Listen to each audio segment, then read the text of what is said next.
we're going to figure out where zone 0 is around this house and what's in zone 0 that could be ignited.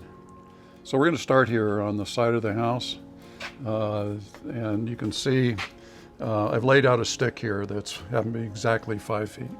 I have concrete beyond zone 0, and there's nothing, of course, next to the house that could be ignited by embers. Well, except for that. All right, when we get to this place, things change because the house kind of juts in. 5-foot zone is here back, and this gardenia bush here is ignitable by embers and right below a window.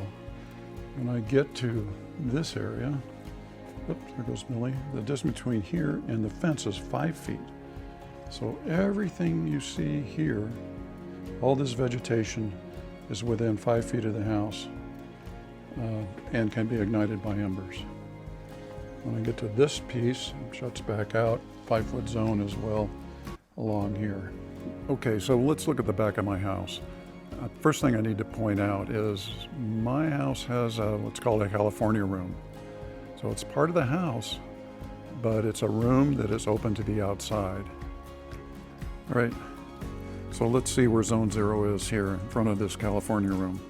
So there's the 5-foot stick. So from the edge of the house, this whole area in here is in zone 0. So here's a rose bush that's could be ignited by embers in the 5-foot zone, a cypress in a pot still in 5-foot zone, and another rose bush that could be ignited by embers in this 5-foot zone.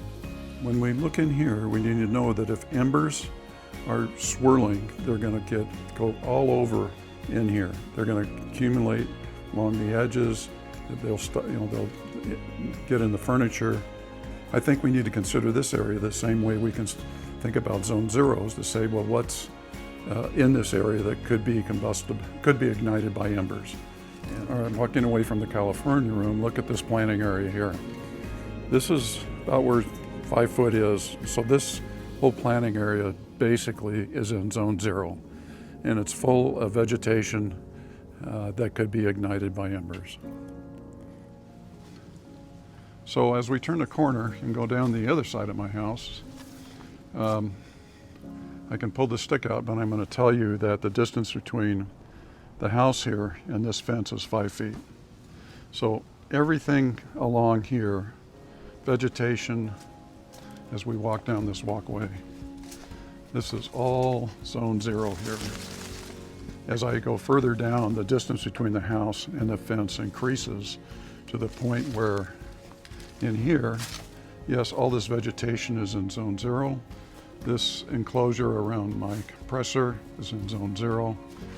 And then, again, you can see another feature of the house jutting in, which makes everything you see here, including this crepe myrtle, are all in zone 0.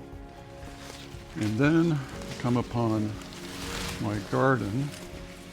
I put this wood fence in here, keep my dog out of my garden, but now it's in zone 0 and it's wood. This is metal in zone 0, and I used to have raised beds here and made out of wood. So during the summer I removed them and replaced them with metal raised beds and set them back 5 feet. So everything from here to here is 5 feet. So this is a pristine zone 0, 5 feet away from the house, all gravel. And here is the attached fence. And you'll notice that this fence is wood on the left, and in front it's metal. So I don't have a wood attached fence in zone 0. This is non-combustible.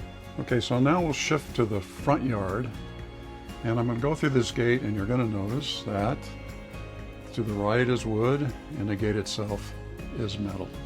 So this gate is in zone 0, but it is non-combustible, this gate. But the zone 0 will be about right along here. Okay, so a little bit of ground cover, but these shrubs here, these verbena, are out of the zone. As I turn the corner, this definitely is in zone 0. Here's another, a lot more in zone 0, clearly. And as we look down to the entrance to the house. Everything you see here, all the vegetation, all the everything, zone 0, in zone 0. As we look over here, I'm going to tell you that you'll have to trust me.